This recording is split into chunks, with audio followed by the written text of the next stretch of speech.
Audiobook Paradise presents the summary of Braving the Wilderness by Brené Brown. Bring us together, it often pushes us further apart.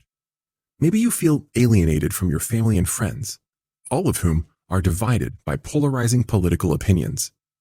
Maybe you've noticed that social media feels shallow, with everyone desperately clamoring for validation and attention. Or perhaps you found yourself posting happy pictures on Instagram when you know that, deep down, you don't have one real friend you could call. All of us have struggled with these feelings at one time or another, and because loneliness is so powerful and so stigmatized by our society, we often find ourselves making unwise choices in an attempt to appear that we're a part of a group.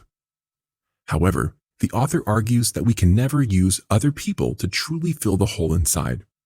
Instead, if we want to feel complete, we must brave the wilderness of our own hearts and souls and learn how to be whole on our own.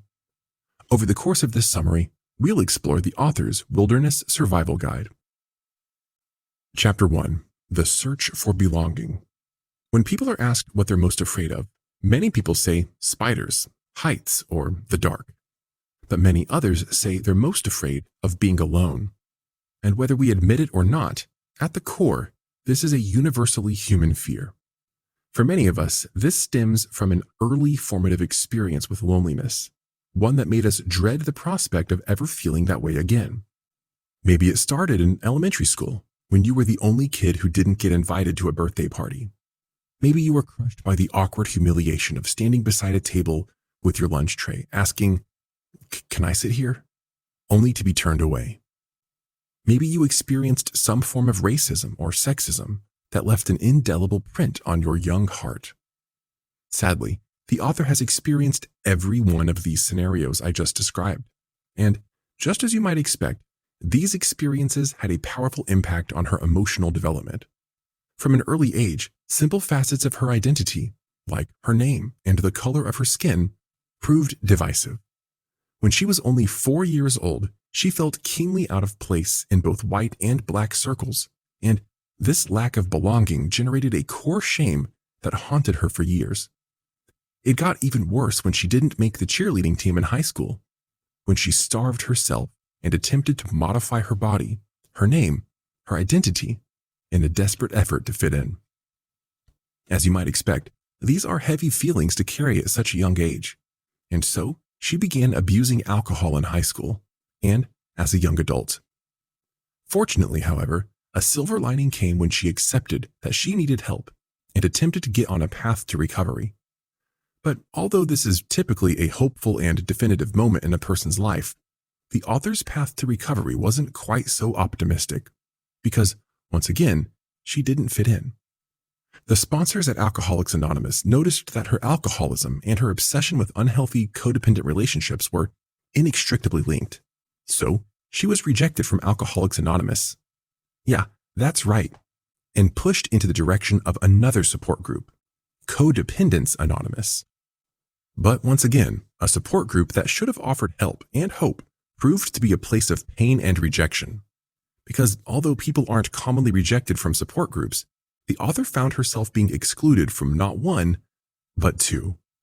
Yet again, even at her lowest, she wasn't the right fit for a group. She wasn't the right fit for a group anywhere.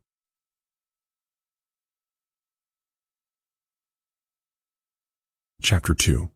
What does it really mean to belong? As we've seen through the author's example, it's incredibly painful to feel as though you don't belong. Human beings are social creatures.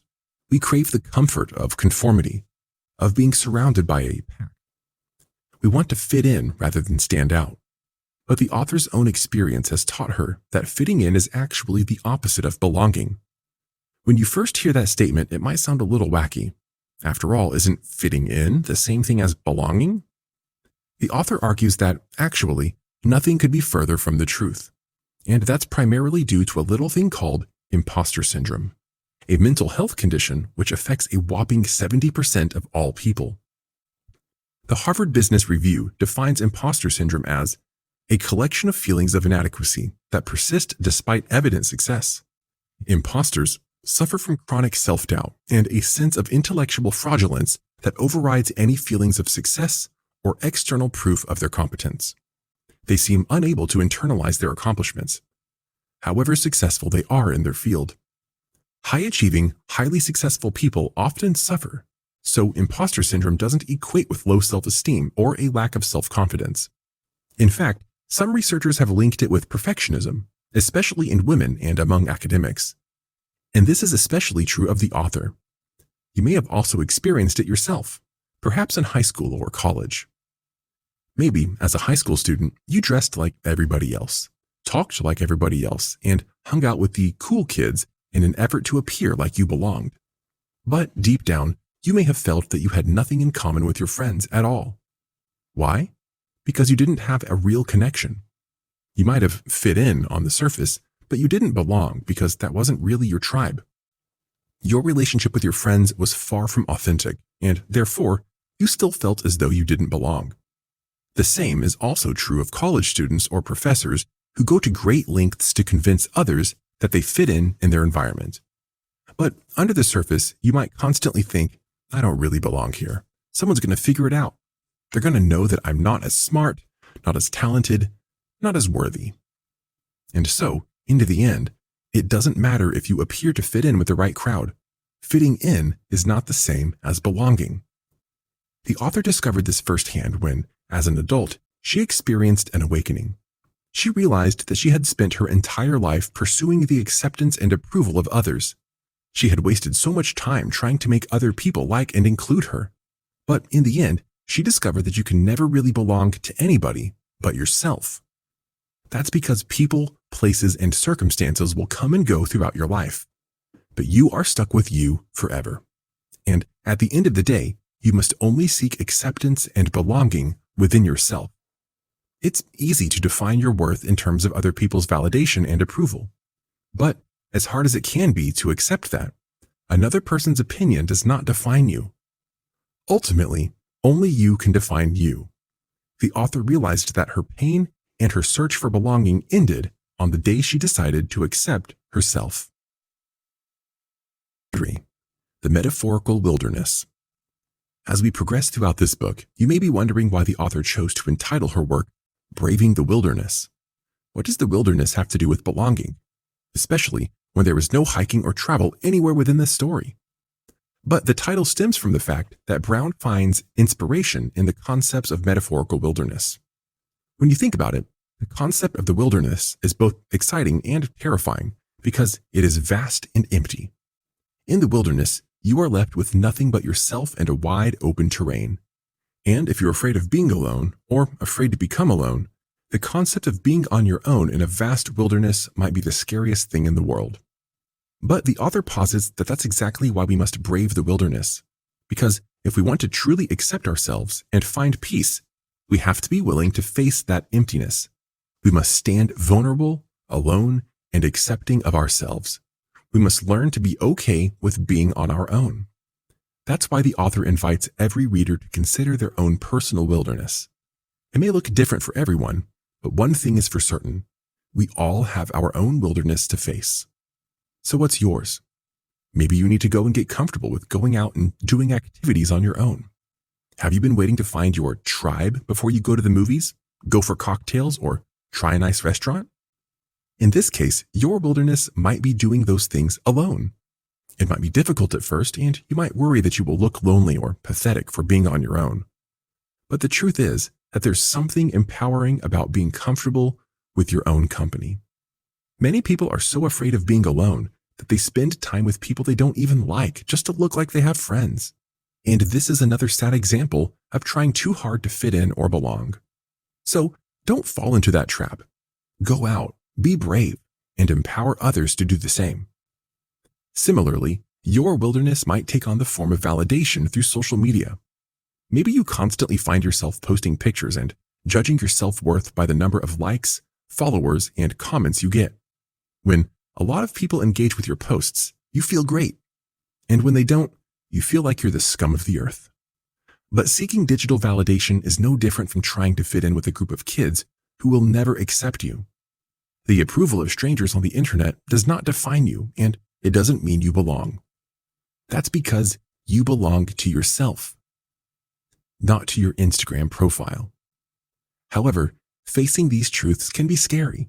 Even if they aren't true, we sometimes find a sense of comfort in the lies we tell ourselves about belonging and identity. So, relinquishing those ideas can be tough.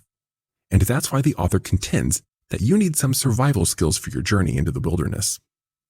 You can think of this book as your survival guide, but you're going to need a few extra things. And through her own experience in the wilderness, Brown has learned that there are a few key traits you must cultivate if you want to brave your own emotional wilderness.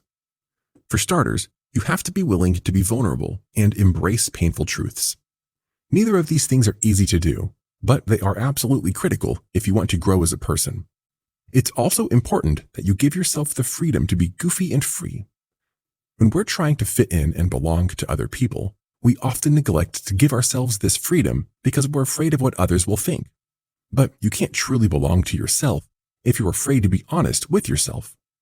So embrace your own authenticity. Do what makes you feel like you, even if it isn't cool. And lastly, it's important to develop your sense of trust. This can be a tough one if you've spent your life trying to fit in, because at the core, fitting in is about conformity and hiding who you are. Imposter syndrome can also make it difficult to trust because you fear that others will out you as being fake or realize that you don't belong.